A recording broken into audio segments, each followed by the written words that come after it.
All right. Are we live? Are we live? Is the camera rolling? If they're live, they'll hear me in this. Fish goat. We're live. Okay. Fish goats. Well, hello everyone. We've already got okay, people are already joining in. So, by the way, guys, sorry that last week we weren't available. Hi guys, I'm Mickey. Sorry, last week we weren't available. To say the least, life gets in the way sometimes. Welcome to the club, buddy. Also, hi Tyler. Hi. One of our more respectable viewers. But anyway. Sorry about this, Andrew, but look at your phone. He's actually red this time, not orange. Okay. Anyway. Okay, enough Freddy stuff. That shit can indeed be horrifically cursed. And anyway, though. The new stuff. So, where were we last time? Where were we? Oh, yeah. We left off on Moorhead and North Fork number 12, right? I don't know. Probably. Oh, yeah, Jim. Since we did the last stream, and I haven't been paying that much attention during the last stream. Let me be completely honest, because I'm more so looking forward to some of the stuff that will come later. I'm going to be 100% honest. I wasn't paying attention because I was more excited about Brandon's. I'm not even going to go there. Hang on. They can't find out. They'll find out later. Never mind. Okay. But, let me just go back to, let me just do some things real quickly. Doing, the beepity-boop-boop. Well, let's see. But, while that's happening, you guys managed to stream because, oh my god. No, we did not talk about 19 yet. Last time we were talking about nothing but switching locomotives because, oh my god. Okay. We're going in order from smallest to biggest. So, most likely, 643 is going to be last for obvious reasons. Yeah, what's with this SpongeBob Santa Fe diesel and sand? Yeah, I feel like messing around with Andrew for a little bit. Like the caption was literally along the lines of you versus the kids they tell you not to worry about. That's interesting. We're represented by CNO 614 in that screenshot, and the kids they tell us not to worry about are that Diesel and Thomas the Tank Engine with the face of Sans from the Undertale games. And the wheels, too. He really is going to get dunked on. Wheels. It is. He's going to get... Those kids do get dunked on these days anyways. Oh, and what's this? Have you guys heard of Georgia Northern 107? It's a Florida East Coast Railway Pacific. It's in San... No, Are we doing the cool wall? Not specific. We're not doing the cool wall today. I don't have the pictures today. Alright, just wanted to make sure.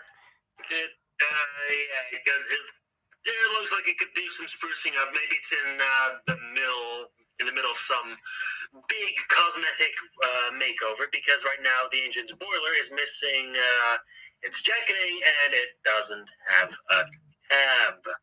Wait, isn't today's burning subjects for overrated? No. Nope. We're doing part 2 of the Age of Steam Roundhouse collection. Oh. Yeah, we're still on that because they have a lot of locomotives. I should have realized. So as God said in the Monty Python movie, Monty Python and the Holy Grail, that's all of it. Alrighty then. Alright, so the next locomotive is, a Mogul.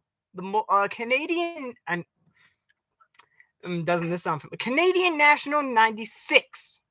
That's our first locomotive of the day. What was that? A Moguls! I didn't... It just hit me. A Moguls! A Moguls! A Moguls! It just hit me! We need a meme! moguls! Vote Jim out. That's not. Yeah. No, why have we done? The respelling of it. Moguls. Vote out Jim. He's sus. All right, I'm sorry, but you've been a very naughty boy. I'm afraid I'm gonna have to exile you to space. Josh, huge piece of advice. If you're watching the stream, mute it. Keep us unmuted here on Discord, but mute the stream. Okay. Now let's get to the so first let's start off with the specs. Let's start off with the specs like normal. So 96. I think you got it sorted out. Mongols. Help me. You're sus. Ow! This is good. Anyway, 96 was built by the Canadian Locomotive Company of Kingston, Ontario. Is that how you pronounce it? I'm sorry. If I pronounce that wrong, I'm cereal. Ontario. I'm cereal. But it was built in 1910. Well, it's built in 1910. Wow. It was built in 1910. It has 63-inch drivers, a 21-inch by 26-inch cylinder. So, like, the bore is 21 inches and the stroke is 26 inches.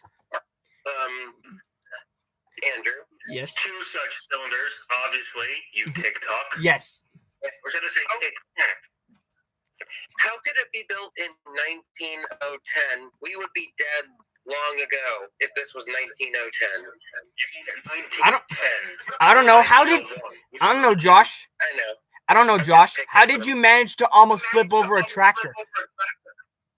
Because the thing was light as fuck, and I was going uphill. No, here's the simple and most logical answer. We're all dumb. Thank you. Anyway, boiler pressure 170 psi, which gives a total collective effort of 26 tons of tractive effort, which is 26,000 pounds. Well, in total, it's 26,300 pounds.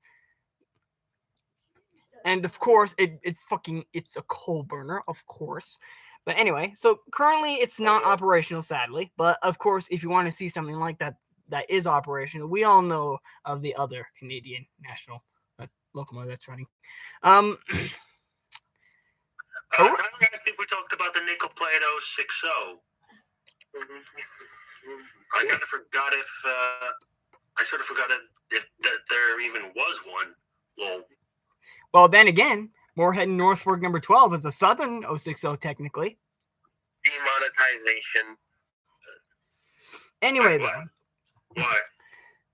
Andrew has just been demonetized. I'm just kidding. And yes, we did Tyler Green in the last one.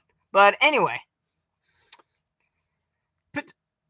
96 originally was numbered 1024. It was, of course, a small series of little 260s made for the Grand Trunk Railway in Canada. These lightweight locomotives, well, I think you guys know what moguls are for. And if you don't, I'm going to explain it. Basically, these were the... They were probably... sorry if I'm blathering right through your dialogue. No, go ahead. You can explain it too. You can explain it. Moguls were built for freight trains when they were first introduced, right? To take up the slack from the 440 locomotives. Which were doing this. But with 6 driving wheels of a smaller diameter, a mogul would probably have better grip on the rails compared to a 440. Thus, it would be better suited for freight trains. Yes. Explanation complete. But Excuse me for a moment. I gotta go run all the way to Utah from Ohio just so I can play Ryan and be on the stream. I'm just kidding. How the hell would that even work? Anyway, but the same power with which you're never going to give us up and never going to let us down. You're never going to run around and desert us.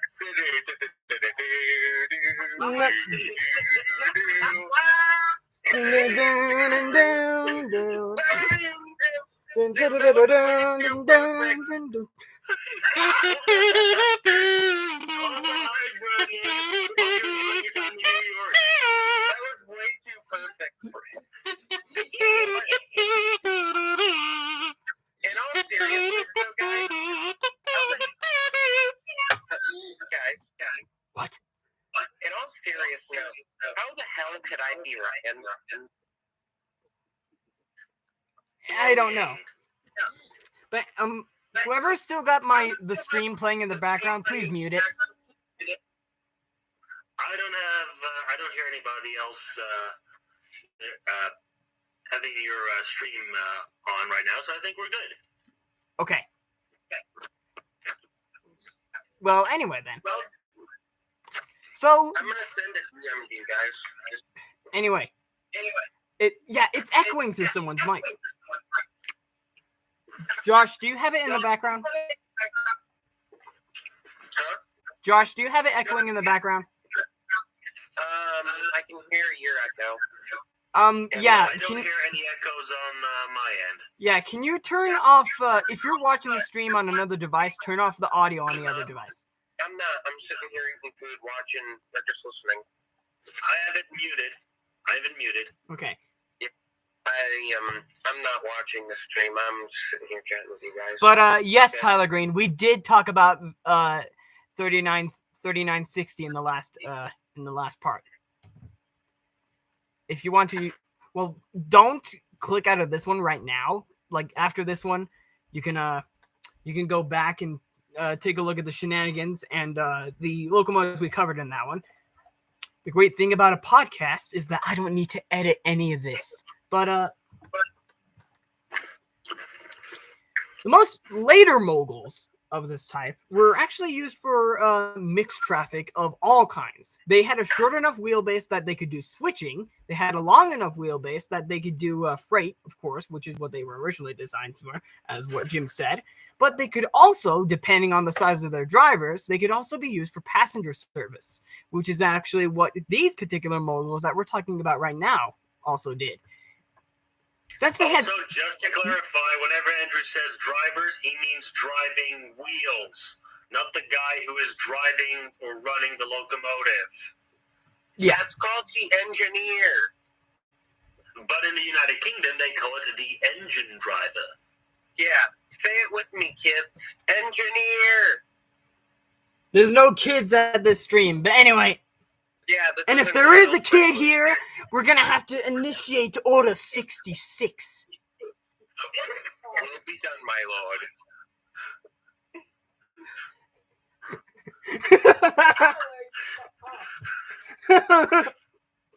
Okay, that was a really good joke. I know. The scream was perfect.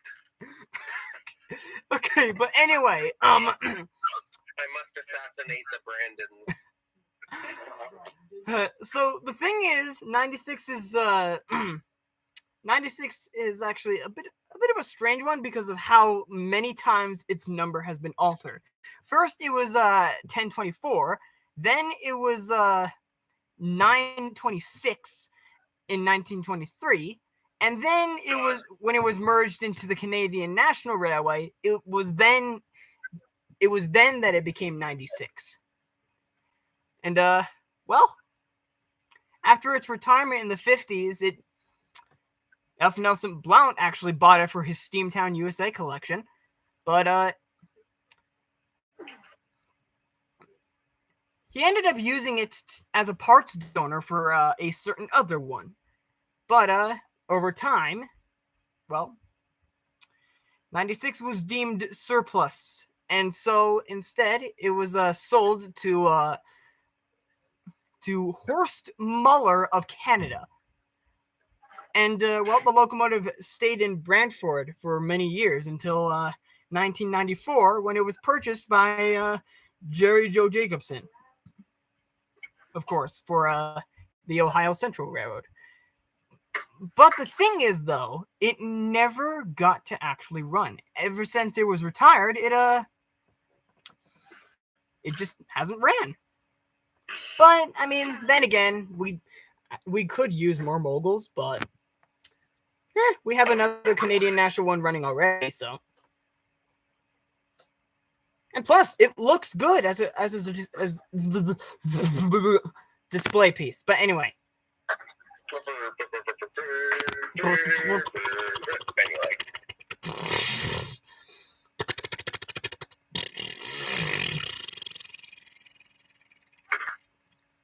What's next? All right, the next one is McLeod River number 9, which, ooh.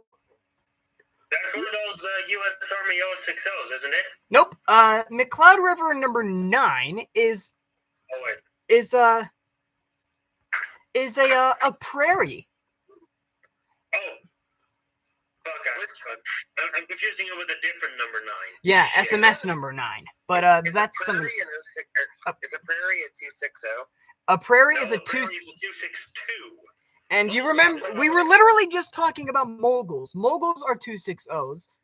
Prairies are 262s. Then what's a 462? A Pacific. Pacific. Okay.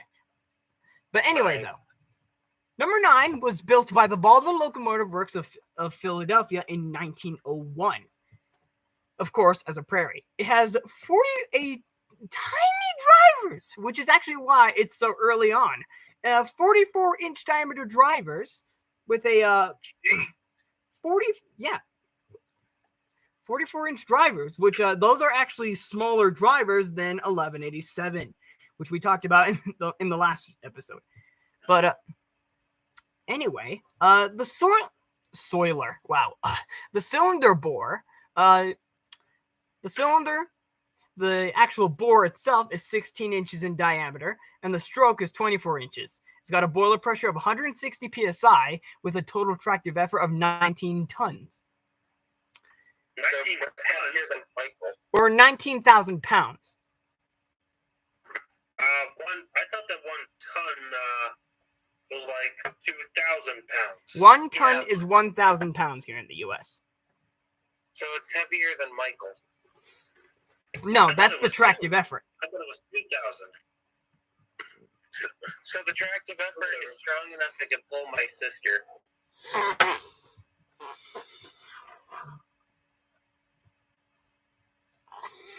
Jessica, if you're watching this. Anyway. But, interestingly, though, it actually burns oil, this particular one. Awesome. So, yes, by the way, oil burners, nice. We like oil burners just as much as coal burners, because as long as it runs on steam, it's still a steam locomotive. I'm talking to you, Ross Roland. You can have a steam engine that burns feces and it will still work. Yeah. I'm talking to you, Ross Roland. What did he ever do to you? Complaining. My steam engines all run on hot women. Complaining about. What the fuck? Brandon, no. Josh, we've been over this before. You bake the cake first, and then the hot bitch climbs into it.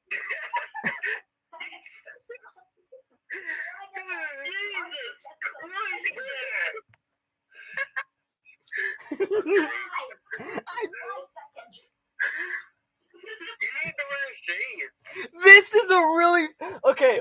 We're only 20 minutes in, and the stream is already actually like really funny. Okay. Hey Andrew, you know where all the rest of the hot women go? They went to my house. Guys,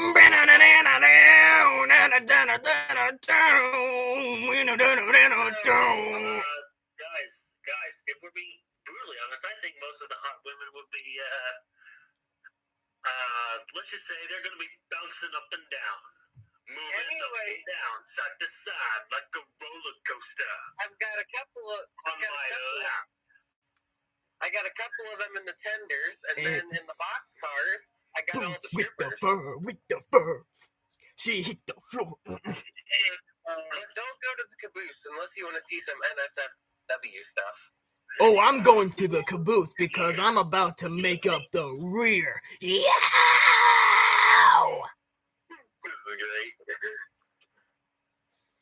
I got shades. You hear just random bullshit. Yeah. Anyway, though.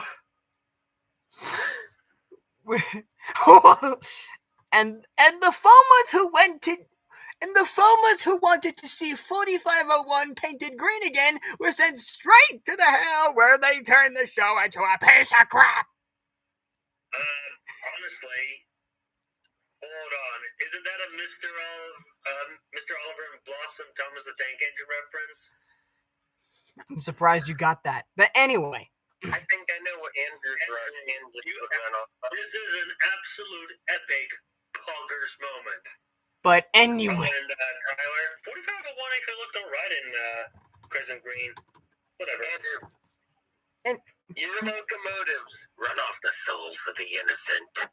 A bagel.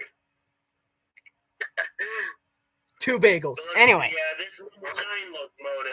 Anyway, though, let's get back to number 9. Okay. So, as mentioned earlier, this locomotive was built in 1901, but it wasn't alone. It was built along with number 8. These particular ones were trim, very skinny, lightweight machines designed to handle track and sharp curves. In fact, the Prairie design on its own, most of the time was used for logging. However, the Santa Fe had an exception to that, but we'll talk about that another day. But these particular ones operated through the forests of northern Carolina, where these 2 locomotives were originally designed to burn wood, which was abundant in supply, to say the least. Because, well, there was one problem, though. Wood-burning boilers have several drawbacks, and I'm pretty sure you guys already know this. Especially when it comes to locomotives that aren't fitted with spark arresters. Especially since they also had a tendency to light the tracks afire during the summer seasons, depending on how well their boiler was made. And so number 9 was converted to burn oil, but not number 8. And after number 9 operated for a measly 33 years, it was actually rebuilt again in 1937 until being purchased again by the Eureka Western Railroad in December 1939. What? He said hi. Okay. Anyway, though, 5 years after service on the Eureka Western Railroad, number 9 was again sold, so it's been through quite a few owners. This time, it went to the Amador Central Railroad, the former Little Prairie was not relettered to reflect its new ownership, much like a certain Connie here in New Mexico. Anyway, and it also retained its original number following its years in 1945. Well, following the year in 1945, number 9 was sold to, Nez Perce, Idaho Railroad, and continued to wear, and continued to. I thought you were going to say it was sold to Mrs. Nesbitt.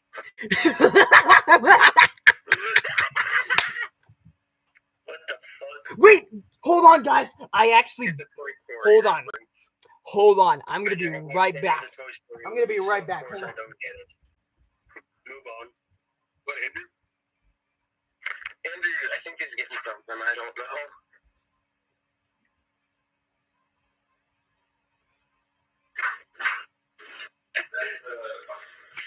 You want to talk about our Lord and Savior Jesus Christ?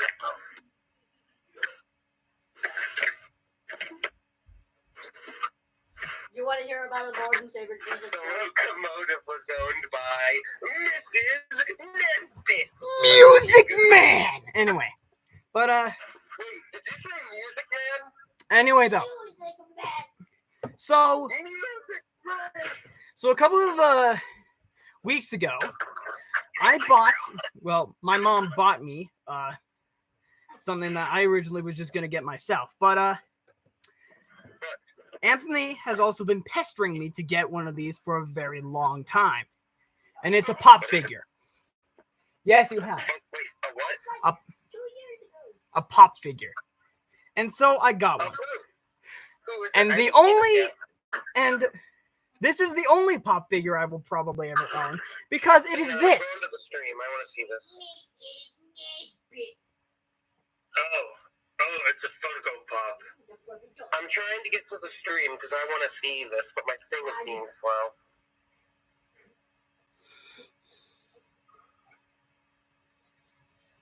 Don't you get it? It's I'm trying to Mrs. get to the stream. Nesbit. I can't get to this. Why is YouTube not working? What's new? Oh my gosh. It seems like whenever there's something you want, YouTube just doesn't want to work. But yeah, this is the only pop figure I own and probably will ever own, and it's of this. Can you send me a photo of it? I'll Because show I it to you after the stream. But that's Mrs. Nesbit. Anyway, though, during Dollar asked me what I think of UP at $22.95. It's a pretty cool looking Mikado. Hopefully it's being well maintained at its display site at the old station in Boise, Idaho. I think that's Never fear. Josh is here. anyway, though, Dropped it. following the year 1945, number 9 was sold to the Nez Perce and Ohio Railroad and continued to wear the same number 9 number. So it's had the same number its whole life.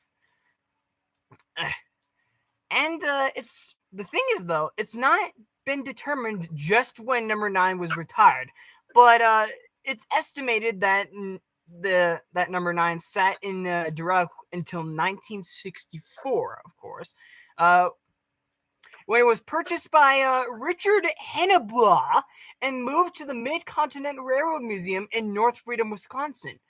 The museum rebuilt number 9 for operation. The little steamer was put back to work on tourist trains, so this thing has actually operated before. During the summer of 1971, the new Kettle Morin steam tourist railroad began operations on 4 miles of track in North Lake, Wisconsin. Initially, KM used other privately owned steam locomotives, but eventually number 9 was nicknamed, how do you pronounce that? Sequoia? Sequoia? Sequoia? The Sequoia? Mr. Clean. Sequoia? Mr. Clean. Why don't you type the name in the Sequoia. chat? Yeah, let me type it, and if any okay, yeah. Oh my god. I had a great I don't need to punch it in. No, I got it. Here's the name. Don't hijack the burning subject stream one Okay. day. But this is the name. Sequoia. Yeah. I think it's a bit of a Japanese inspired word or whatever, but Sequoia. Well, number 9 was moved to the North Lake Kettle Morin and became an unfortunate victim of real estate development on former farmland. Newer residents complained about smoke, noise, and visiting tourist traffic in town, and the steam train ride was no longer wanted in the upscale village. On October 28th, 2001, it was the Kettle Morin last day of operation. Number 9 at this point was owned by KM's Steve Butler, was stored indoors at the North Lake until it was sold to Jerry Joe Jacobson in 2015. The well-traveled Prairie arrived at the Roundhouse on August 25th, 2015. Wow. Okay. This thing has had, to say the least, an extensive history. I like it. I actually didn't know much about this locomotive until reading this. And I like that. I wonder if there's video of it running. There's got to be, since the last time it was seen running was 2001. So, if you guys find footage of number 9 running, send it either in chat or put it or comment it down below because I want to see some video of this. Anyway, I'm the fan favorite, huh? what? What? What? Just for my sheer stupidity, I'm the fan favorite. I am the Also, one. Andrew, did you know that in Gmod I took my latest version of 3985 and gave it a slightly different tender that says Milwaukee Road on it? I saw the screenshots. Did you like it? I'm gonna admit it. Andrew, I'm gonna. look at my stream. I'm gonna admit it. It looks great. It just doesn't get up like it used to. What doesn't?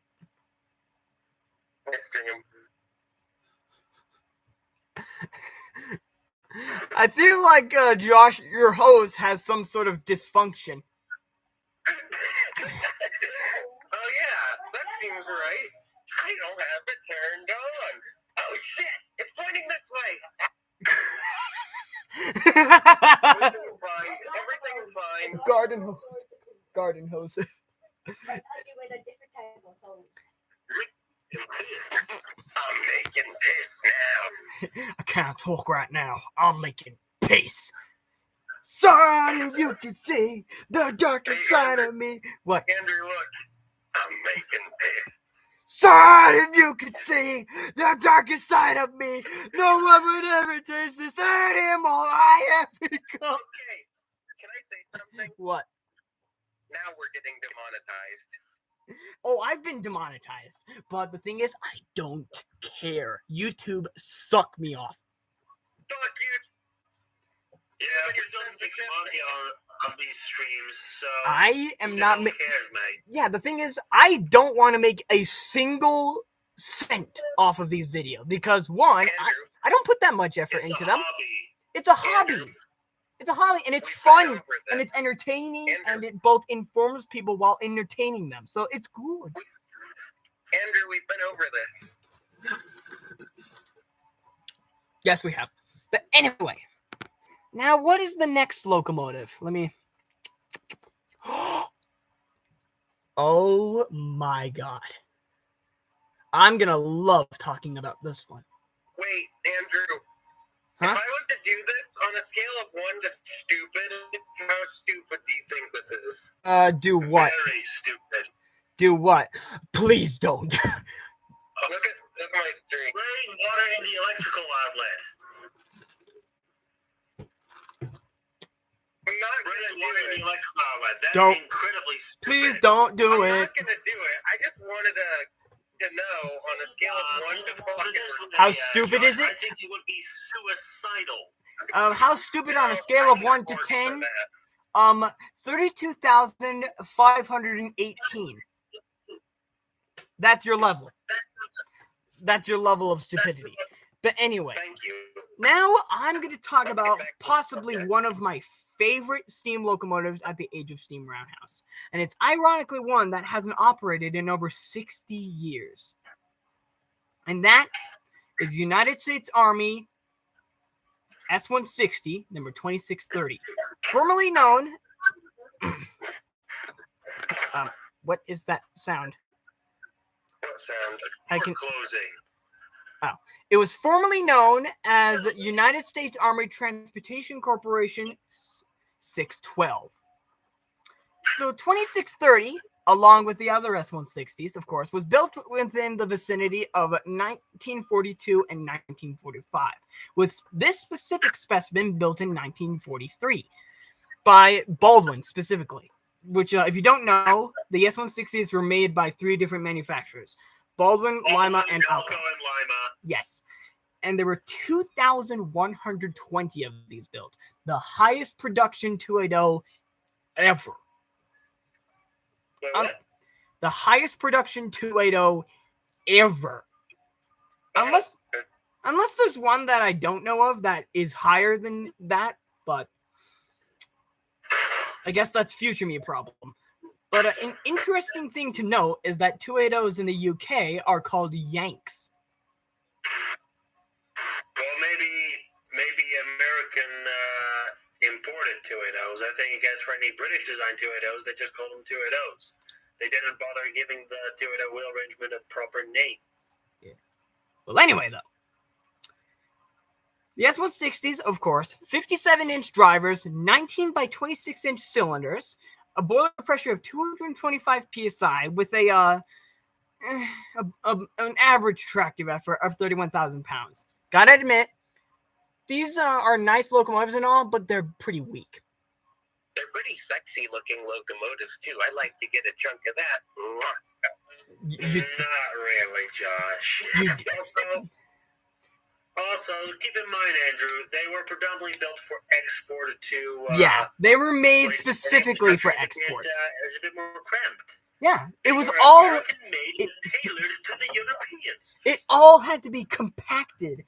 And there's only so much that you can compact into the limits, especially when you have a certain track weight limit, which in America, we have the freedom to create some massive things. I mean, obviously, you've seen some axle loading. Heavy axle loading.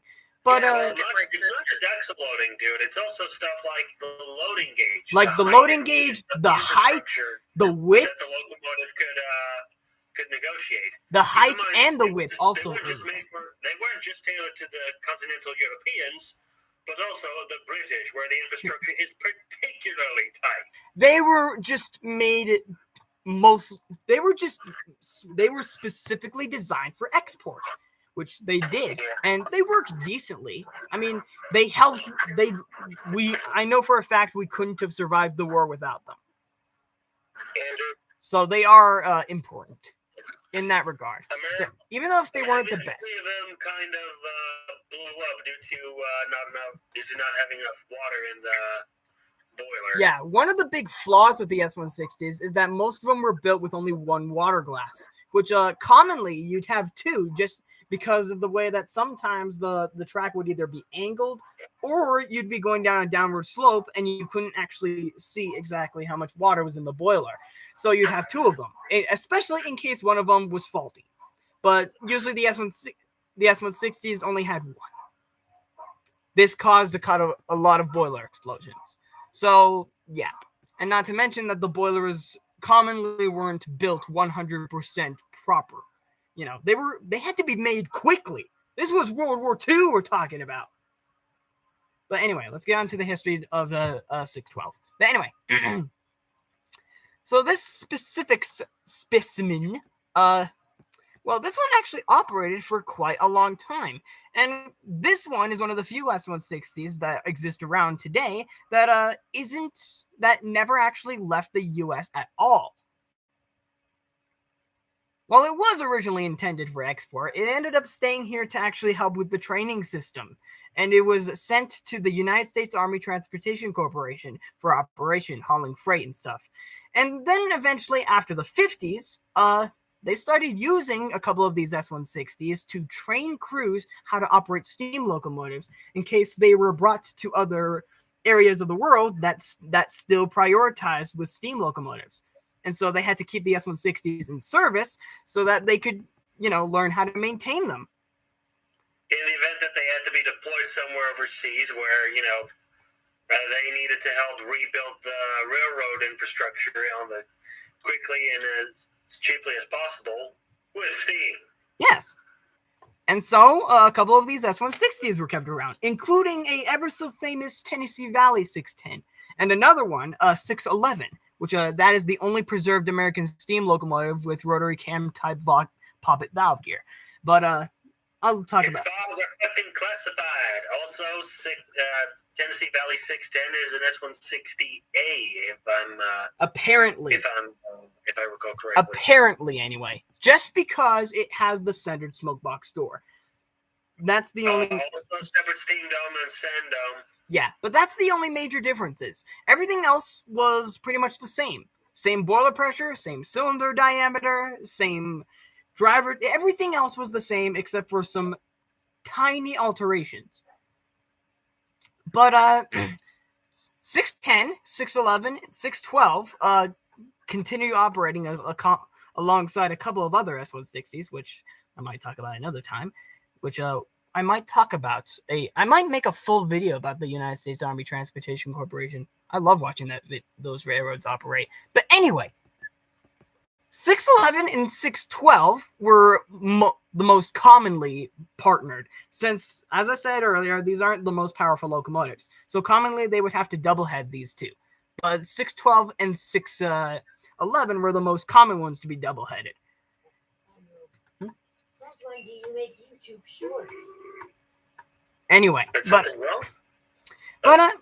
anyway, so originally, though, as I said, 612 was numbered 2630 when it was meant to be exported. But then, when it was brought to the United States Army Transportation Corporation, it was renumbered to 612 in 1954. Just to remember that, for, of course, the duties.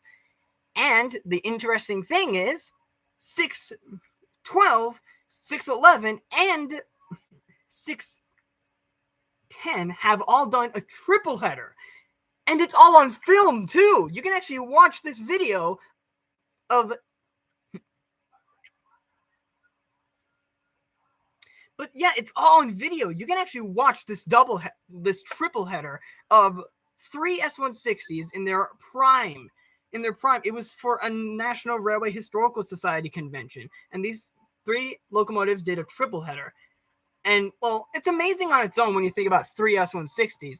But this is also some of the only footage of an S-160, well, some of the only footage of any steam locomotive with rotary type poppet valve gear actually fully running. You can actually watch as the 611's rotary type poppet valve gear is slow. You can see it working, and it's amazing. What, you mean there's no such film footage with Duke of Gloucester? No, there is, but not back in revenue earning service. Of course. But you can see footage of 611 in revenue earning service with the rotary cam poppet valve gear actually fully operational. However, as amazing as this was, it of course wasn't going to last forever. Eventually, all of the S-160s, along with the S-115s and S-100s they also had over there, were all retired in 1972. Most of them were actually cut up. But quite a handful of these S-160s were donated to certain museums. 612, 611, 610, 609. If I remember as well, 614 is, I think so anyway. What is another one then? Yeah, 606 is still around too. No, wait, 606 was also the one in the doubleheader, not 610. 606. Never mind. But I anyway. got some stupid commentary. But Andrew, ready for the stupid commentary? I guess. Alright, did you know if your dick is long enough, you could actually turn off a girl? That's horrible. And I think I realized... It's true! That was commentary for today by Josh. Thank you, everyone, for listening. Quotes of the day. I need to make a compilation of some of the funniest moments from these streams. But anyway. I'm gonna start doing that from now on. By the way, don't mind my little brother playing F and F in the background. Dumb Josh quotes. That's gonna be a thing from now on. Okay. But anyway, though, as I mentioned, in 1972, the place was closed down, and most of the locomotives were donated to certain areas. 612 was actually stored outdoors at the world famous Cass Scenic Railroad. But well, 612 was not maintained at all.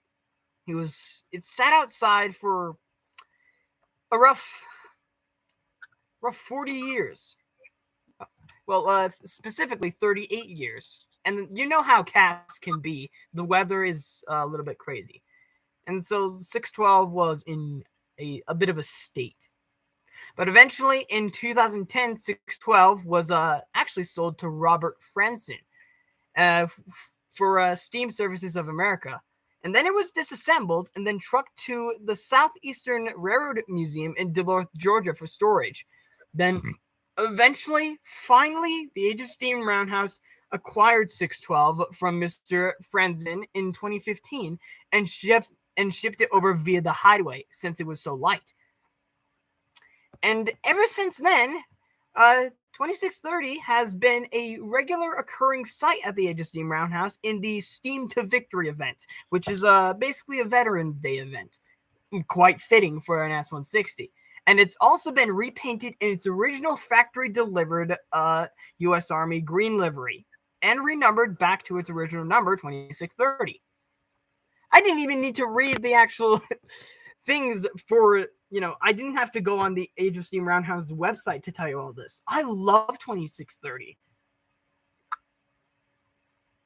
I'm going to love seeing that when I go there. And in fact, I even built a very crappy model of it on Gary's mod. Anyway. What's next, Andreas? Let's see what's next.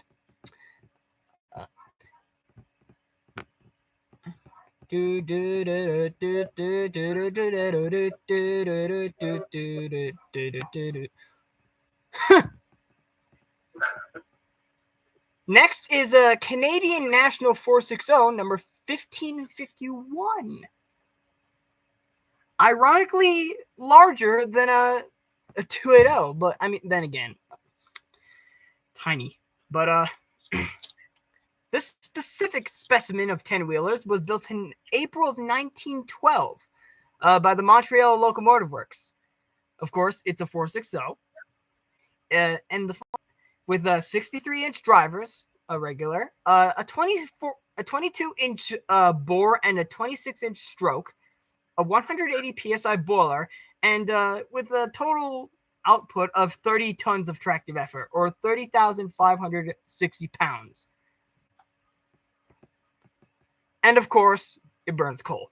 But and it also should be noted that this is actually one of the few on the Age of Steam Roundhouse's websites that actually say its specific class. It is an H6G class 460.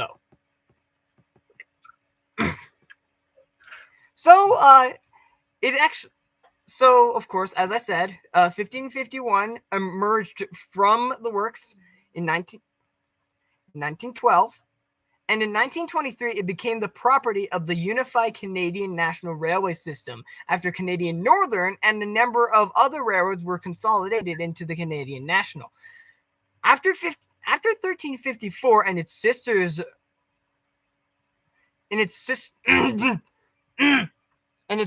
were lightweight.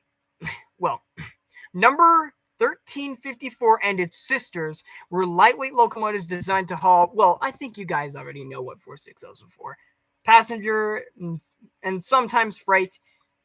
Definitely not my sister. Anyway. In 1956, this locomotive was renumbered to 1551 and ran out its last miles on the branch line in Barrie, Ontario, before being retired in 1958, surprisingly. And then F. Nelson Blount acquired 1551 for Steamtown, USA. But sadly, after his death in 1967, most of the collection of the steam locomotives were moved from Vermont to the new home in Scranton, of course. And Jerry Joe Jacobson acquired number 1551 in a trade for his Jackson Iron and Steel Company 060 number 3, which, as we know today, is as Baldwin 26, which is actually currently in operation at Steamtown, if you don't know. But anyway, Jerry and a small crew set to work on repairing the 1551 in Austintown, Ohio, and it was first steamed in 1988. And at nearly the same time, Jerry closed on the purchase of a 70-mile-long former Norfolk and Western line between Harmon and Janesville, which he renamed the Ohio Central Railroad, of course, which we talked about this at the beginning of the last part.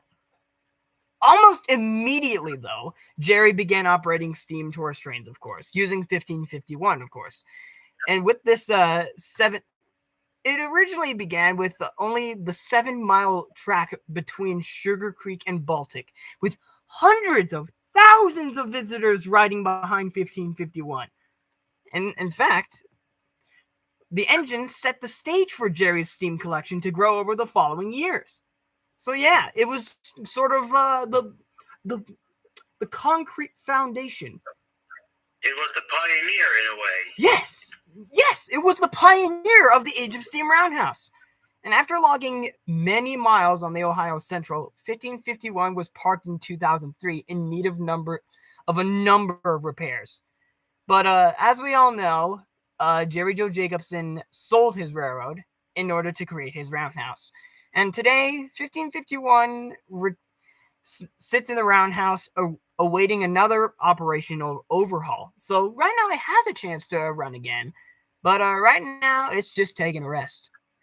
But honestly, I didn't know this about 1551. I like that locomotive a little bit more now. All right, what's the next one?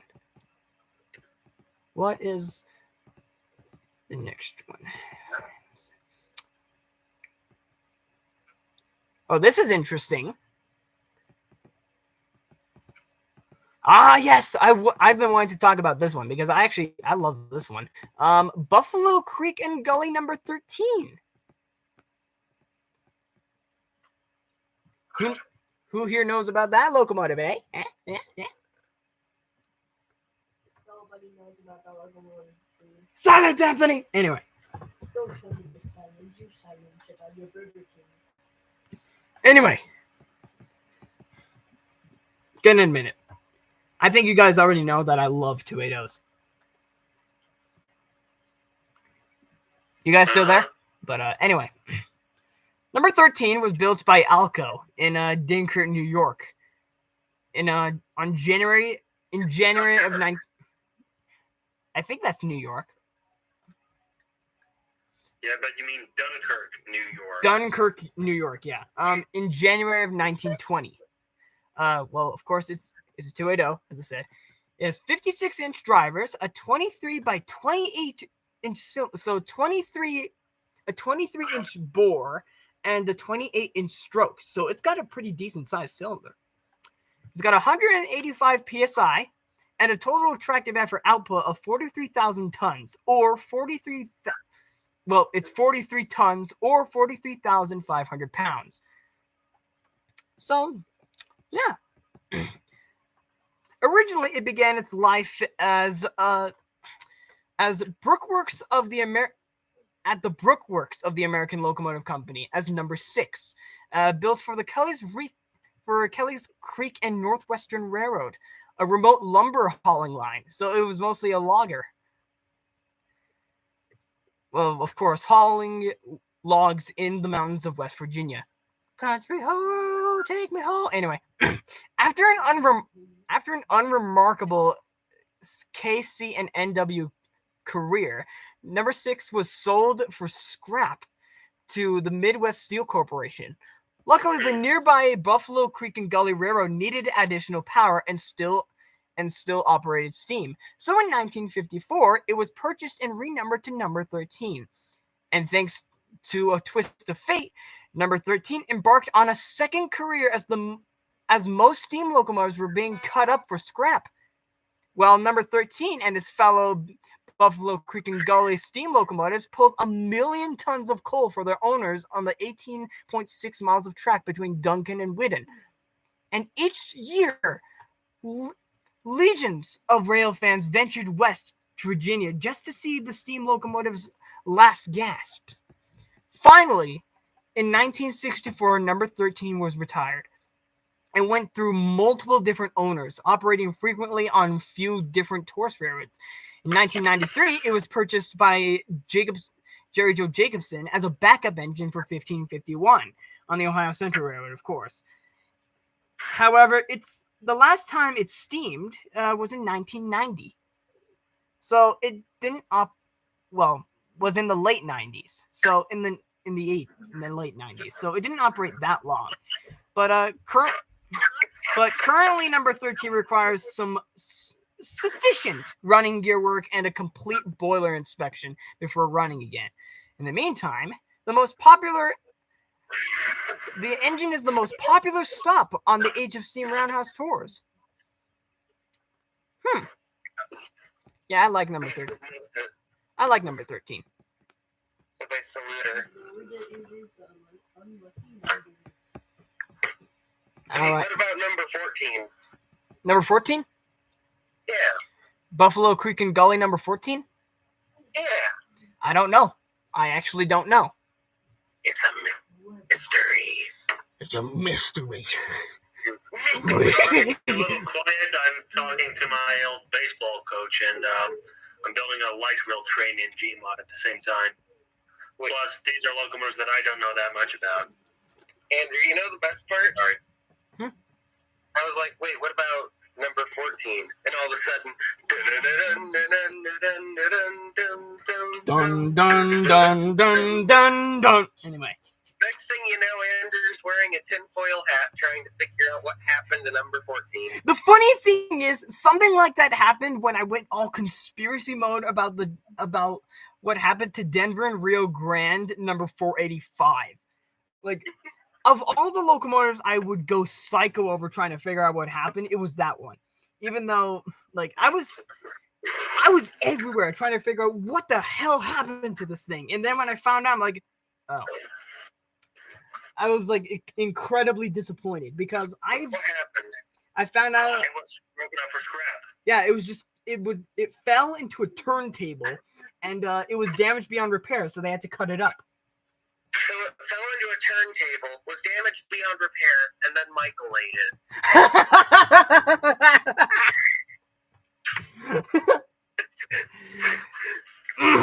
Yeah, you best keep everything away from him because he'll find a way to eat it.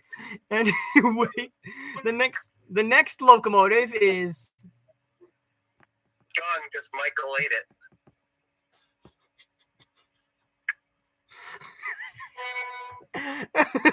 the next locomotive is one that everyone here has been waiting for.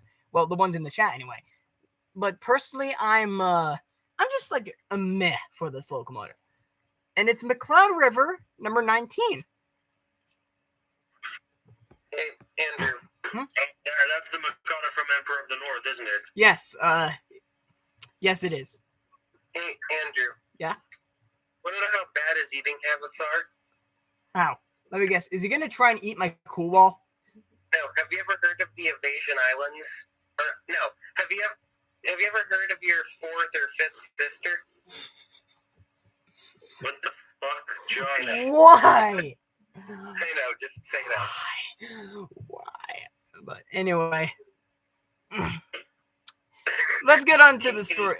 So 19 was built in April of 1915. It's, if you don't know, it's a Mikado. It's a 282, of course. The driver diameter, 48 inches in diameter. It's got a 28-inch bore and it's a 28-inch. Yeah, no, it's a 20-inch bore and a 28-inch stroke. It's got a 180 psi boiler and a total tractive effort of 96 tons, or 96,680 pounds of tractive effort. And originally, but it's kind of surprising that this is next because there's a certain locomotive that has less drivers that's coming next that actually is. Anyway, of course. Originally, this was actually constructed as number 4 for the Caddo and the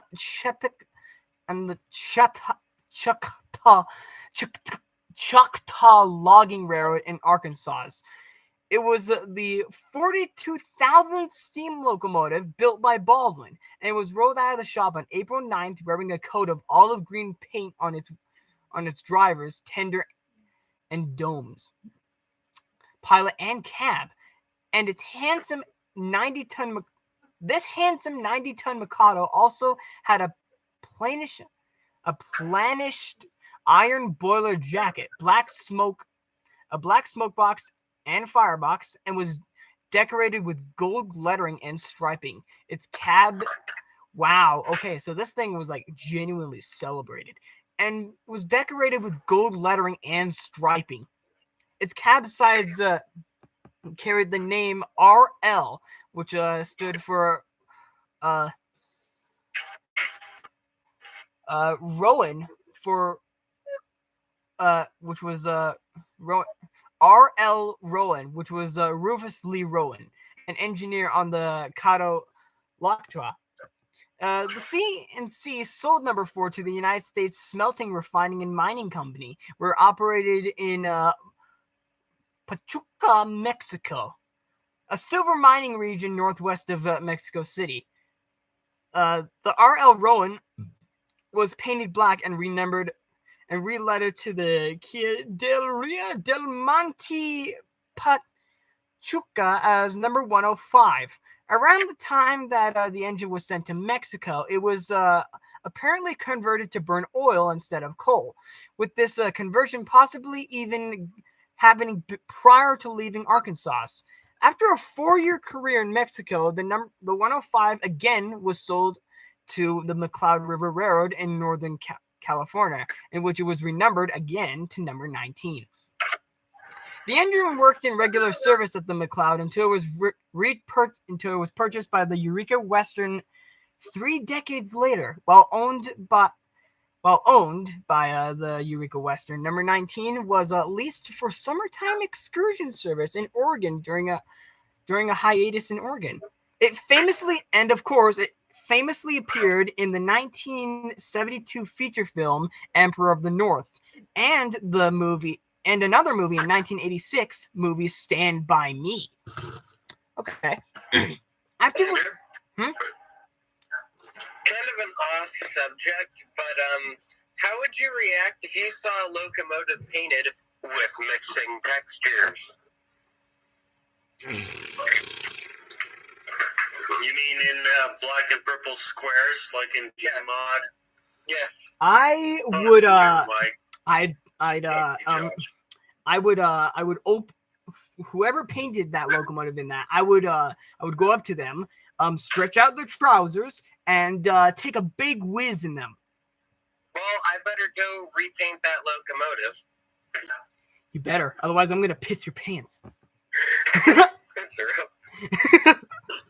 And anyway, I best go repaint 14 then. After returning to Eureka in 1988, number 19 was again overhauled and ran in intermittent excursion service on the Eureka Western until operation dwindled and ceased altogether in 2008 as a valuable financial asset. Eventually, the number 19 was caught up in a series of lawsuits and stored at the Eureka until 2016's sheriff sales. Until a 2016 sheriff sale. The legal auction permitted 19's title to be cleared. Creditors paid, and a sale to Jerry Joe Jacobson was shipped across the country via railroad flat car and arrived at the Age of Steam Roundhouse in 2017. And crews are currently working to replacing portions of the engine's firebox in preparation for a return to operation, which right now it's been fired up quite a few times actually, so it could be returning fairly soon. Even though, but anyway. So that's number 19, which you guys were begging for. I don't know why. I mean, it will be fair. The Emperor of the North. The Emperor's New We can appreciate a locomotive even if it's not in a movie. I mean, everyone foams over Suckfest number 3. Or that damn thing in Harry Potter. You mean Alton Hall, 5972. The big difference is Alton Hall is, actually a really efficient locomotive. Well, sort of anyway. But number 3, it's had troubles all its life. It's basically like if you take all the bad qualities of an E2, stripped a few out, and then added it to a 10-wheeler. Me.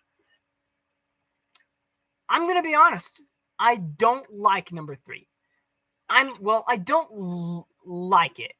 I'm just, it's like it exists to me. And plus, that famous whistle number 3 has, it's broken. It's been broken. It only got fixed like a couple of months ago, and it still sounds a little bit clogged. So yeah, that whistle that you've been foaming over so relentlessly for being in Polar Express, it's clogged, bastard! Awesome. So yeah, if you're a fan, you can rave over it, but I won't. And hold on, my mom's calling me. Oops. So be right back. Oh boy, this is. Oh boy, hold on.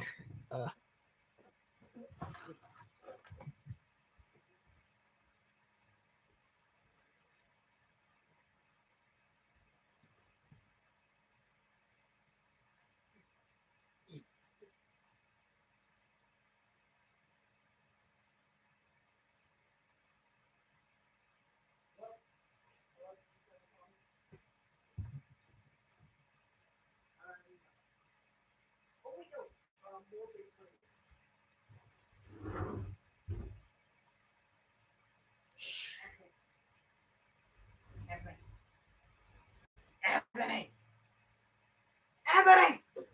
I know you're in the closet. What do you want from Walmart? I don't know.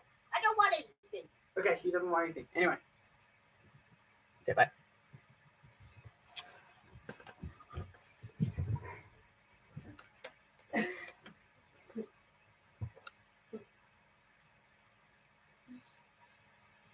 Exactly. So a rivalry with Steven would be perfect. Well, that happened. That was Andrew, you're late.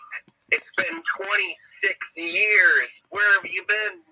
I have been telling my mom what I want from Walmart. Anyway. The Age of Steam Roundhouse went bankrupt years ago. Anyway, though. What was I saying? Oh, yeah. I'm meh for number 3. And, if you like it, you can like it. It's your opinion. But in my opinion, I think it's... There are other 10-wheelers out there that are much more, practical, sound better. It's very bad. That are much more powerful, more practical, sound better, better maintained, and not to mention don't have troubles every time it runs. I mean, in fact, you know the reason that Chris Ian Green actually, had to cut number 3 out of his filming? Because boiler trouble go brr. I'm not kidding. They had to pull number 3 out of service early because of its troubles. They're too fat. They need exercise. So yeah, that's the truth about number 3 from me. Anyway. Number 3's too fat. It needs exercise. Anyway, though. No, it's too old. It's, I mean, I will admit, certain locomotives age like fine wine. Like, take a look at Torch Lake. Like milk. Like, yes, exactly. Number 3 aged like milk. In fact, it was originally built with a wooden cab. How many times has number 3 crashed? Wasn't it like 3 times? And, yeah, that's why it's number 3, because of how many times it's got its That's a good one. That is...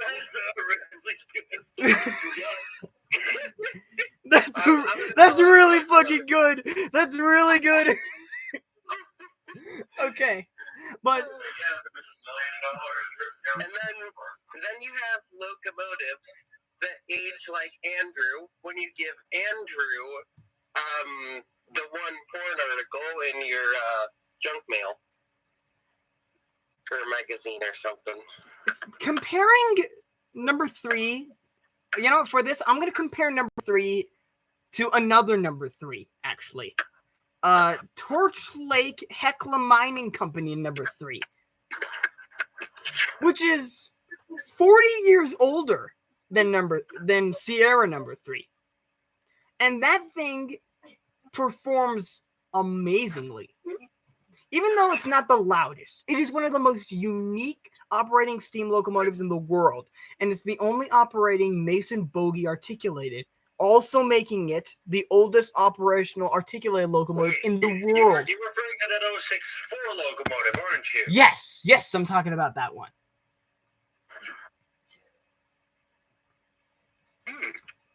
So yeah, Torch Lake underrated.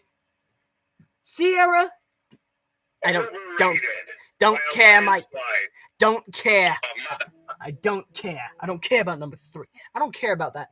If there's only a couple of number 3s in my book. There is Torch Lake number 3.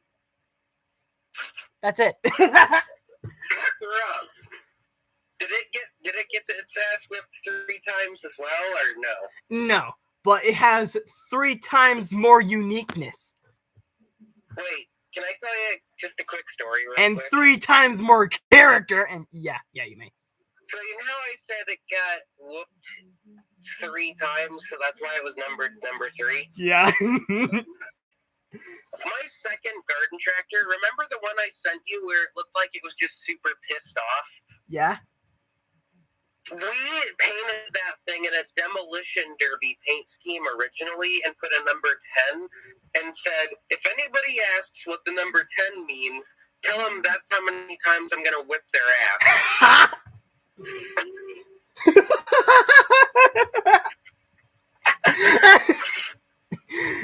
This is why we have you at the stream, Josh. But anyway, the next locomotive, ironically, has less wheels than number 19, but is somehow larger. And this one has been waiting to be talked about for quite a while. And it is none other than Lake Superior and Ishpeming 33. Oh. All right. It's one of the 4 SC1 locomotives built for the Lake Superior and Ishpeming Railroad in, what was it again? 1916. Hey, Andrew. They were fat fucking chunkers of 2 of those. Yeah. But, yeah, Number Josh? 3 is named number 3 because it was crashed into 3 times, right? That's what our joke is now, I think. What's the story behind number 4? I hear number 4 had 4 strippers in it. Is there live stream Or they on found a Instagram? pole or something in it. Then I want to show them something that No, number 4 is named number 4 because of how many lawsuits it would have if it was running again. Damn it, it was thick green. or I would just call them Andrew, Hmm? or I would just I call them tagged you in a reply on a pretty big article that Ryan typed in for us about number 33. So you can have a field day with that. I guess, but So was number 33 was number 33 named number 33 because of how many dicks they found it chopped off of the packed car? well, anyway, though, let's get This let's. isn't live right now, is it? It is live. We're live. My bad. Sorry, Andrew, I didn't know you were live. You should have said something. Okay, Andrew's definitely demonetized, but he doesn't care. I don't So care. Andrew, you weren't making any money off of these streams anyway. No, Yeah, I'm not. I don't Well, I care. guess, he This doesn't is really a need to hobby. worry about demonetization. But anyway, let's get on to the story of Lake Superior and Ishpeming number 33. Sorry, Andrew, I didn't know you were live. It's okay. But anyway, you guys have heard us talk about these before. But specifically, number 33 was built in February of 1916 as a 280 consolidation, obviously. It has 50-inch drivers, a 26-inch bore cylinder, and a 30-inch stroke. Damn. So in other words, 26 by 30-inch cylinders. That's just Yes. how you should say Yeah, it, they're I think. chunkers. But Damn, I wonder if that thing likes to stroke itself off looking at newspapers a lot. What the fuck? Stroke, so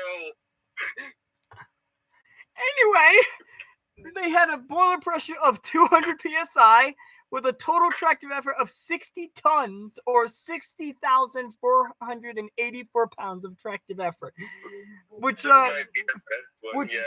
that would make these currently the most powerful 280s in the world. Oh, they are not the largest because from personal research, I have discovered that the largest 280s were actually the Western Maryland H classes. The largest 280 is named my sister. She's, Is that why they call her Mountain Thunder? well, actually, I think That's the reason why she farts so hard. Since she goes to the bathroom. So I think Michael is the largest 280, but no, Michael's not a 280. He's an 818-8. Oh no, not that thing. No, don't talk about the mega. Yeah, No. for those on the stream who don't know what we're talking about, So Andrew used to play Minecraft and we built locomotives on it, and I was just like, I need to fuck with this guy. So he I made ended up possibly the most building- cursed steam locomotive ever by making an 818-8 non-articulated locomotive. and I called it the Mega Faggot. And I wish he was joking with that name. That is exactly what he named it. And do you know what's the worst part? The size isn't even the worst part. The worst part is I actually got it to work. The thing is, on Minecraft, I was really good with command blocks, and so I could make some of my Minecraft locomotives actually run. And I had the strange urge to run his giant 818-8. I think I was just with us. And then Dennis built the Freedom Train, Yeah. which was the same locomotive, but in red, white, and blue. Oh god. Jesus. Wait, if you think that's bad, let me tell you about the Cow Killer. No. I stuck giant spikes where the cow catcher's supposed to be and called it the Cow Killer. And to make things even better, I made the cab twice the size of the tender.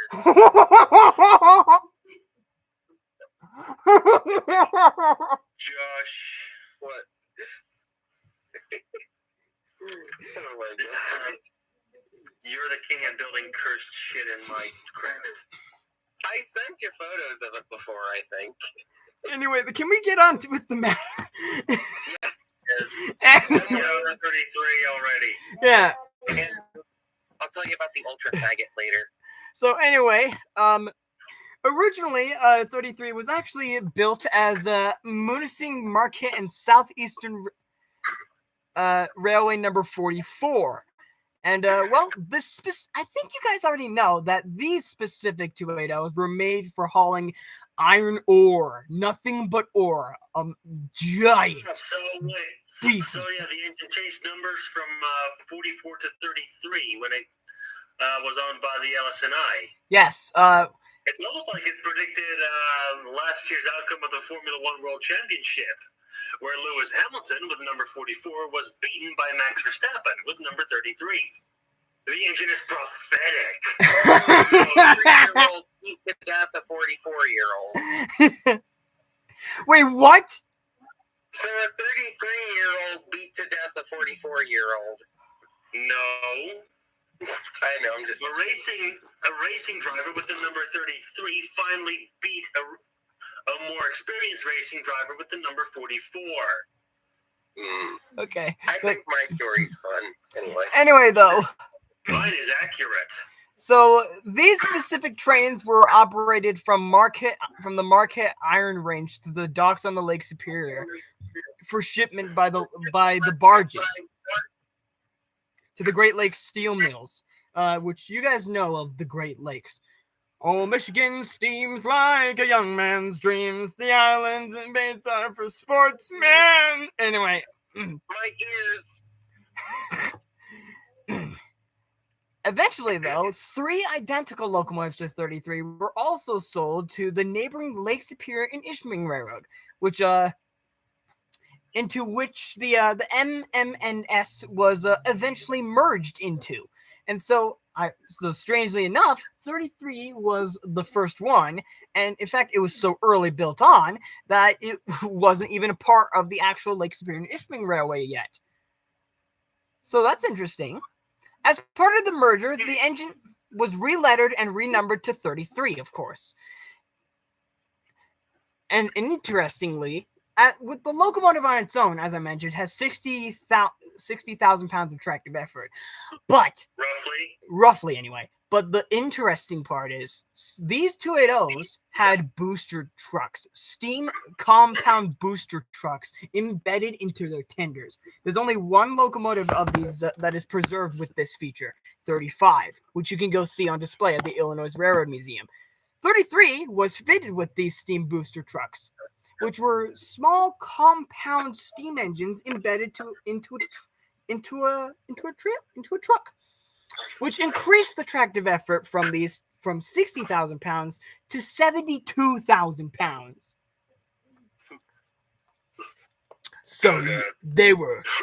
So yeah, take that, Canada, because your Northerns have less tractive effort than that. Anyway.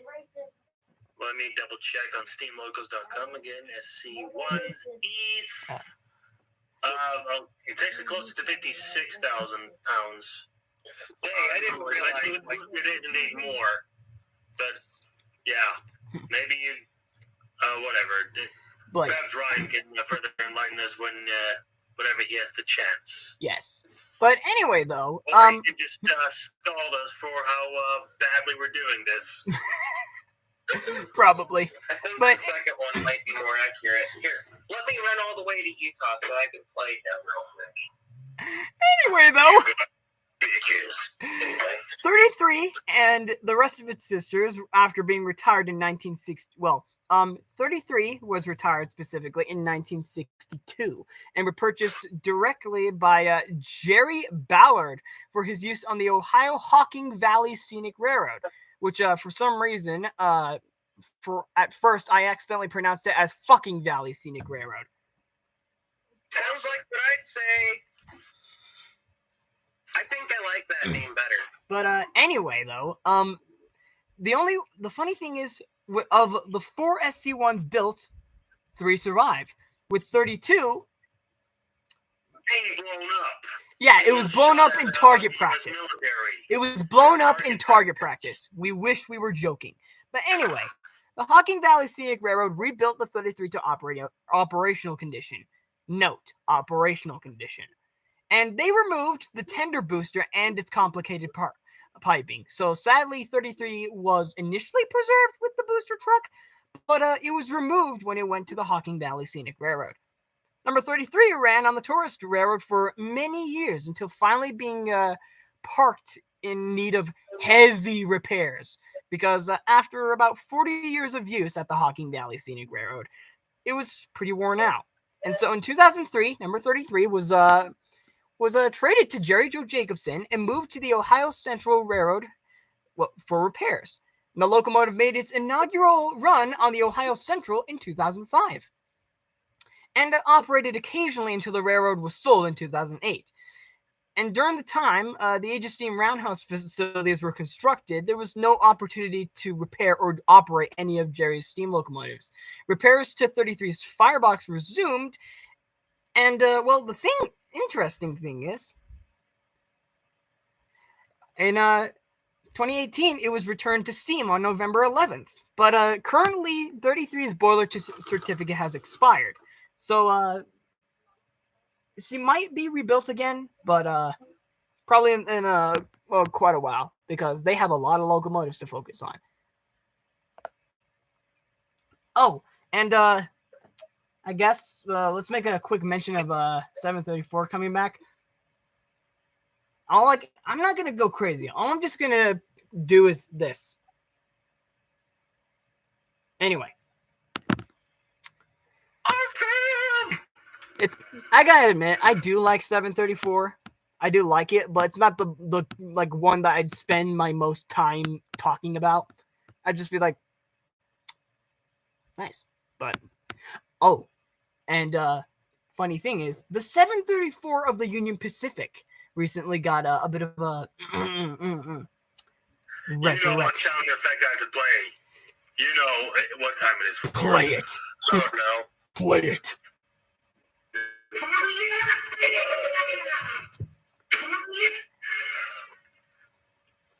Yeah. 3985 is back. Hold on.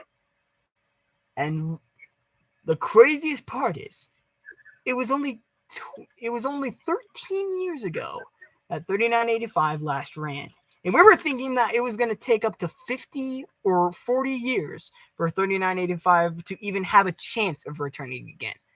And wouldn't you know it, they made... I had this realistic yet cautiously optimistic mindset that maybe in like 30 years from now, it might be fired up. But... That's giving them that's like, let's say 30 years from now, that's actually when I expected the 3985 to be fully rebuilt, so that the engine has, like, say, 10 years of time where it will remain fully retired from the Union Pacific, then maybe some careful talk about getting the locomotive recommissioned, and then a lot of time to properly and very carefully and methodically repair the locomotive. And then this happened, and the repairs are going to take place sooner than we thought. And not only is 3985 being restored, but also possibly one of the most... It's done to Union Pacific specifications, so maybe the UP Steam team might actually help out the organization that the 3985 got donated to, the RRHMA, Railroading Heritage of Midwestern America. Which, those are the people who normally make agreements with Milwaukee Road 261. Yeah, they cooperate with Mr. Steve Sandberg, the owner of 261.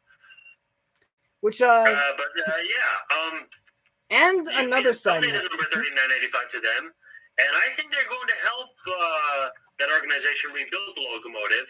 But on top of that, what's even crazier is that fucking 5511 is getting rebuilt as well. Which yes, I'm... 5511. UP's only 210-2 Santa Fe type. Which... The weird chunky one with young valve gear. Which... shouldn't work on paper and preservation. Which I'm going to take with a grain of salt. Because the thing is, it's a cool locomotive to look at, and it has an interesting place in the preservation era as the only 210-2 from the Union Pacific and the only steam locomotive preserved with young valve gear. That is unique on its own, just those two. But at the same time, it's not very practical to run. Yeah, Because, I just sent a good photo. I mean, I even looked at to actually see what the power level of this thing is. It's not that powerful for a Santa Fe type, and it's not that fast either. And the funny thing is, while watching video, I found that these locomotives commonly double-headed with challengers. And the only major reason that the 5511 and its sisters operated was because they could assist the challengers in starting trains faster. So because they had the smaller drivers, they could actually, start the train faster, and then the challenger would do the rest. So they had a good starting tractive effort, but they're not really good when it comes to maintaining a very good momentum. So I guess they must have been better suited as bankers than really as mainline locomotives. It's like the Big Bertha of the U.S., really. That's Michael. They were actually used as head end helpers also. Yes, that's really what I was I talking think about. there's a clip of a 5511 double heading with a big boy, but not the 4014. I think it was 4020 or 4021. It was 4021. It was Wait, 4021. Come again? It was 4021. Okay. Well, yeah. So I mean, wasn't far off. I can see it operating, but I'm taking it with a grain of salt. I mean, Yeah, hey, let me put it this way. Here's a big question. Where the fuck are you going to run it? That's the big question. Because it's Because as I sometimes like to say, 5511 is the perfect middle ground of what you don't want in a steam locomotive in the preservation era when it comes to operating purposes. You know where you're going to run it? Friction bearings, very big for a tourist railroad, maybe, high obscurity, low popularity. It's a big oddball.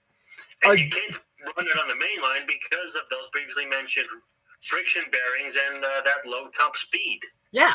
It's not very good at flowing with regularly scheduled trains, and it's in fact very good at holding them up.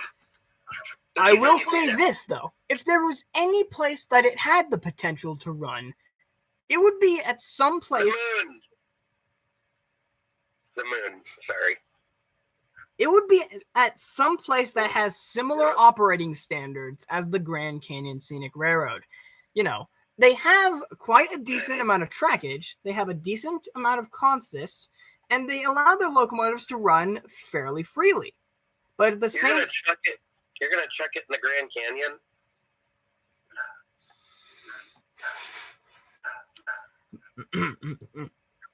Never mind.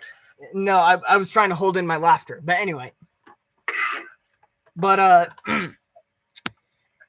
it would be some place like that. Or something similar to the Cass Scenic Railroad, where they have very slow-moving locomotives, but they have a long distance of track.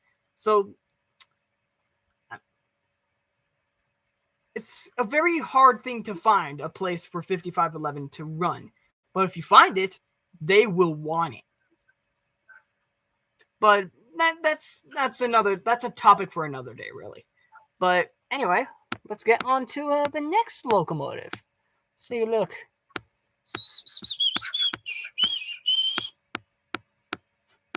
Hey, Andrew, if I go to the Grand Canyon, would you be cool with meeting up there? I would not mind. That would be awesome, actually. But also check this photo out. This photo is kind of historical. Where? I can't really look at the photos right now because I'm trying to read. Sonny, trying to read, Sonny. Oh my God! What do you want, Sonny! Sonny? Rufus! Rufus! I pooped. You always poop, Rufus. Anyway, though, but the next locomotive is one of the more unique locomotives at the Age of Steam Roundhouse, despite being a fairly common wheel arrangement. I mean, not really, especially in preservation when it comes to running them. Yes, Canadian Pacific 1278. No, we'll talk about that one later on, because as I said, we're going in the size spectrum. And the next locomotive is Alabama Eastern and Northern Decapod number 401. Home, Alabama! Sorry.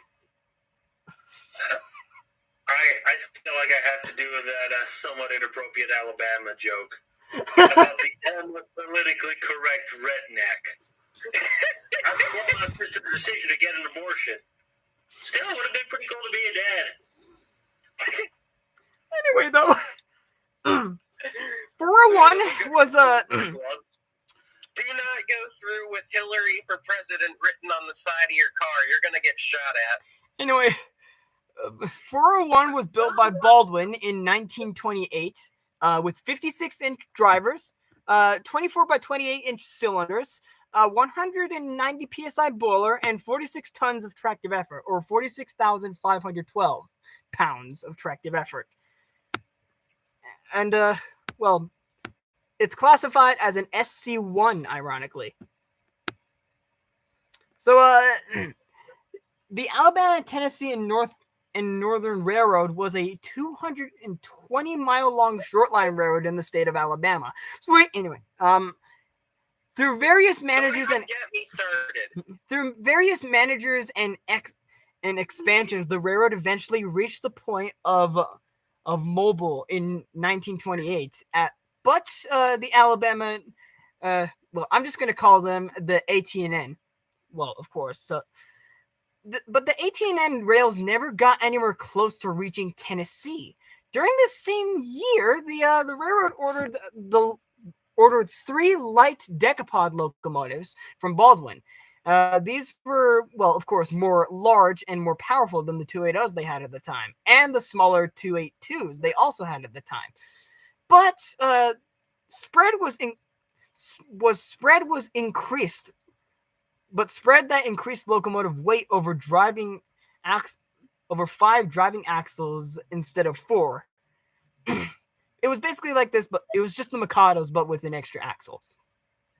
This reduced their axle loading to 19 tons and allowed AT&N's 210s to operate on the lighter rails used by most of the short lines, numbered 401 through 403. The engines lugged freight trains for the AT&N under the railroad's Lindbergh in reference to the previous year's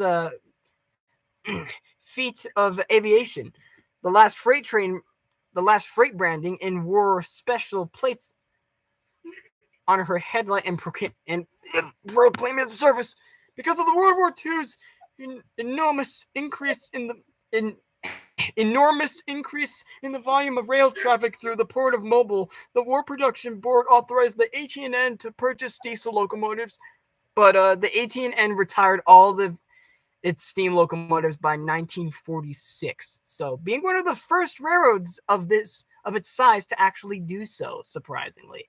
During that year, 401 was sold to the Georgia Car and Locomotive Company, a dealer in used railroad equipment, on May 13th, 1948. The locomotive was then sold to the Woodward Iron Company and renumbered as its 41. Woodward's facilities covered 80,000 acres that were served by a 50-mile in-plant railroad, with 41 was put to work hauling trains of coal and limestone from outlying company mines to the quarries of Wick's Pig Iron Mills in Woodward, just outside Birmingham, Alabama. Woodward produced merchant pig iron, a material used for casting pipes, or in iron stoves and farm implements. Pig iron sounds like Michael. Big iron. Anyway, 41. I don't know that song. 41 was in operation at Woodward Iron Company until 1959. Interesting. When the locomotive was retired from active duty And then finally, in 1964, the Mid-Continent Railway Museum purchased it and shipped it over to their museum in Wisconsin with plans to rebuild and restore 41.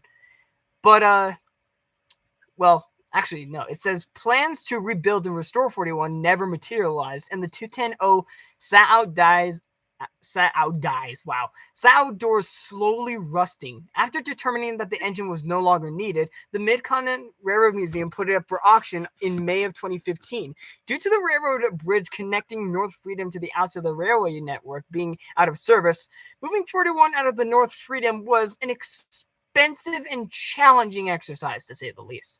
As a result of these there were just 2 bidders.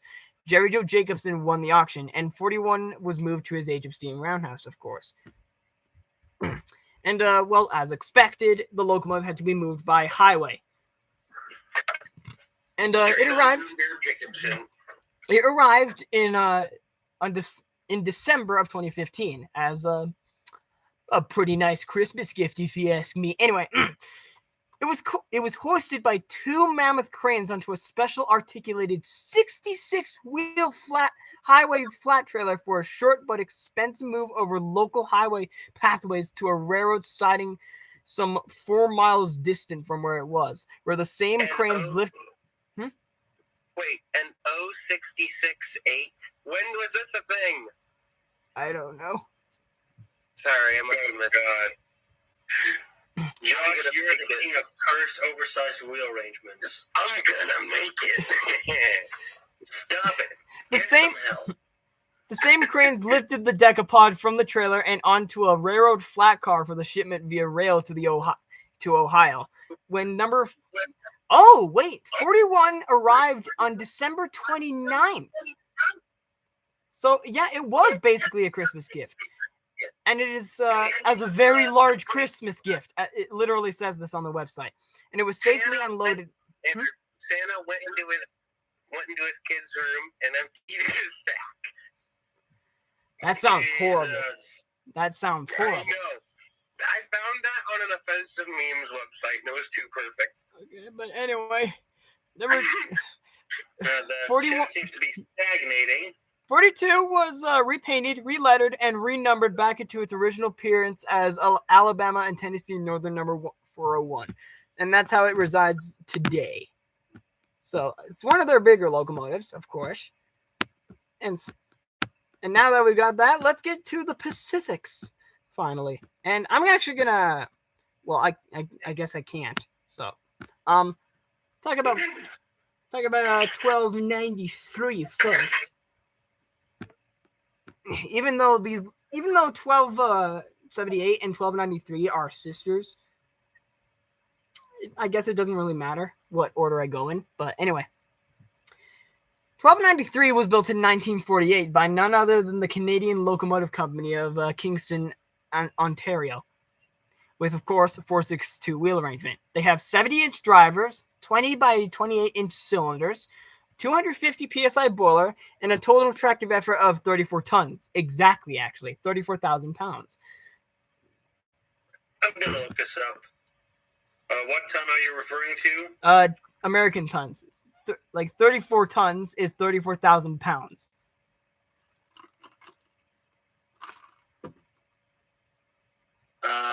One short ton. Nope. 1 short ton equals 2,000 pounds. You Okay. complete tic-tac. Scheisse! I knew it. Wait a second. Does that mean I that didn't James... say anything. Wait a second. Does that mean that James's car weighed 10,000 pounds in that one... Yep.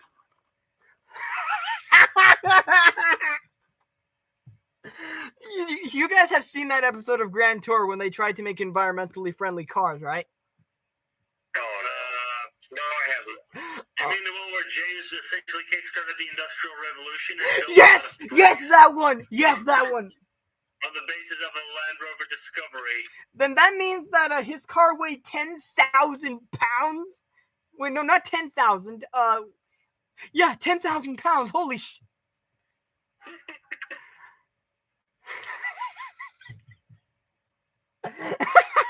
Depends on what kind of tons they were using. He was using mud! Long ton, then that'll be even more. He was just using mud! How can mud... I mean, I get it because of the water, but why? James, what were you thinking making a car out of mud? Well, to use his own words, to use some of his own words that he once used against Richard, how could you be so bloody useless, man?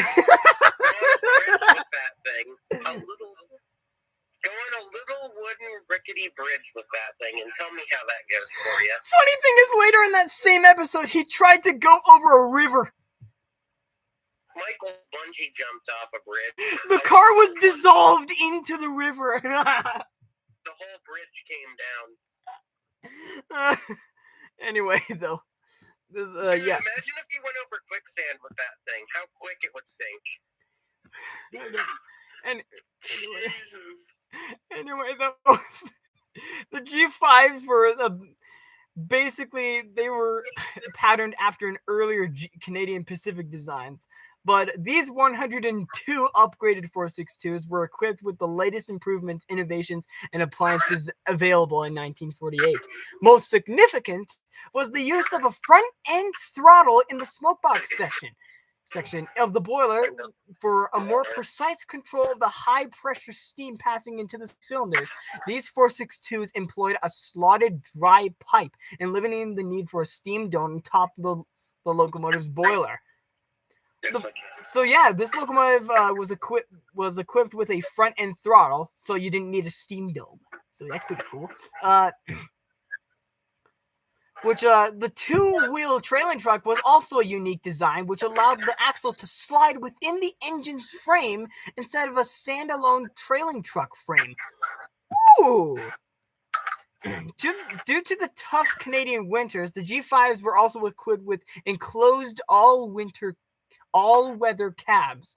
These were great for keeping crews warm in Winnipeg, Saskatoon. But actually, by the way, Britton, I have a question for you. Why are your cabs so exposed? Because at least back then they didn't care about crew comfort. Even we had something. Yeah, piles of wood for people to hide under.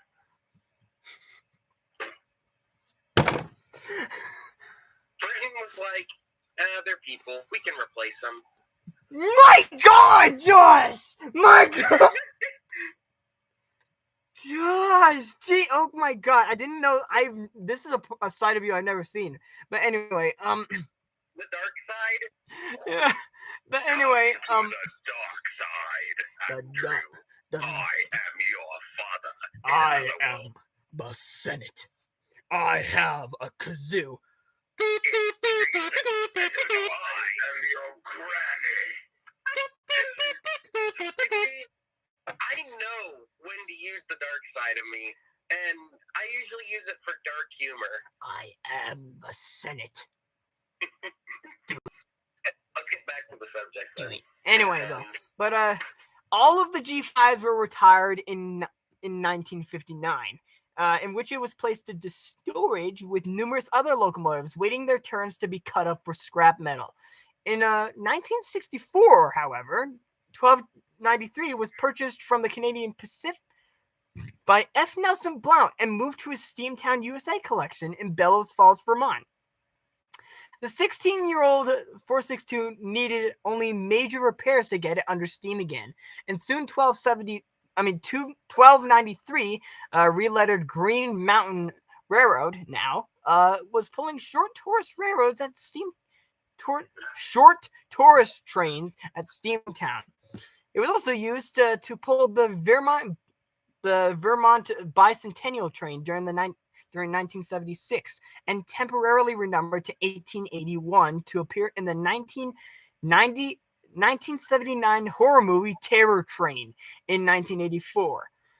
The engine was moved to the new Steamtown site in Scranton, Pennsylvania, but never operated at that location, in which Jerry Joe Jacobson purchased 1293 from Steamtown in 1996, and the Ohio Central crew rebuilt the engine. It debuted on the Ohio Central rails in the fall of 1997. Easy to fire and good on coal and water, 1293 showed just why Canadian Pacific crewmen love these little locos. Half a dozen of the G5 Pacific still exist, but 1293 is the only one which is the most recent to have operated, and which it was last operated in 2017. Currently, it's due for its boiler inspection right now. So yeah, 1293 has had a fairly simple life. Andrew, I hate to sound like a downer, but I think it's best if we cut the stream for now, because it's getting late on my end and I gotta go to work tomorrow. So are we gonna have to make this the very for over 2 hours? Are we gonna have to make this the very first 3-parter? Yes. Yeah. 3-parter. Oh my God. I'm going to try and change up how I usually am for the last part. Well, that means that what's called Pro Gamer Mode. that means that next time we'll be talking about the last big locomotives, including the first locomotive of next time. We'll be talking about the ever so tragically disabled locomotive 1278. Hey, Andrew. 643. Yeah. Andrew. Yeah. Be prepared for next week. I might be bringing a friend along. Wink, wink. I'm not. I don't want to see your hooker. Tell anyone. I don't want to see your hooker, Josh. But I like to do her. She's in the basement. I can go get her right now if you want to meet her. Feed her, Josh. Feed her. I do. There's more important things than food right now. Give her a rat. But there's more important things than feeding her right now, Andrew. anyway, though, before we go, is there anything that the chat wants to say, or I guess while we're waiting for the chat to reply, what did you guys think of this time? This was fun. This was Jim. Insanity. You know, I'm just gonna say it now. I would be surprised if I have fans. Just, you know. I mean, Just because of how nuts I am, I'd be surprised if I had fans. I mean, there's fans of Schlatt, and you know how crazy he is. Yes. Oh, can I say something? What? Thanks to Ryan, I think it was, I've officially started a rivalry with Steven. Because somebody told me that Steven said he was your best friend. So, let's see if my 6 years in meeting you in person will work with that. Maybe, I don't know. But anyway, guys, we will see you next week. And actually, depending, should I do the cool on next week? No. Okay. No, we gotta get this subject finished quickly. Yeah, especially because it's taken us 3 episodes. But I guess we'll find out if I have fans at all, too. all right, then. Well, Yeah. thank you guys for tuning in to this shit show that we call Burning Subjects. And by the way, guys, support Chris Eden Green if possible, because recently he just finished doing a meet and greet at with the JNL 58. So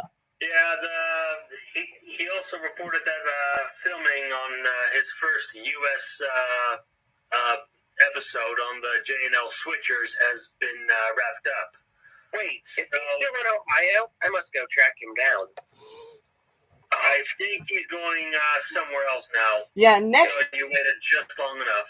I think next he's going to Track him down. I think he's going to the Fornies now of the main narrow gauge. He's either going to do the Mount. He's either going to film the Mount Washington Cog locomotives or the main narrow gauge 044. Which recently I've fallen in love with the Mount Washington Cog Railway locomotives. I love those I've got things. my keys, but I don't have my license. Wish me luck. But anyway, though, we will see you guys next time. Don't forget. Hopefully next time I will have caught him. All right.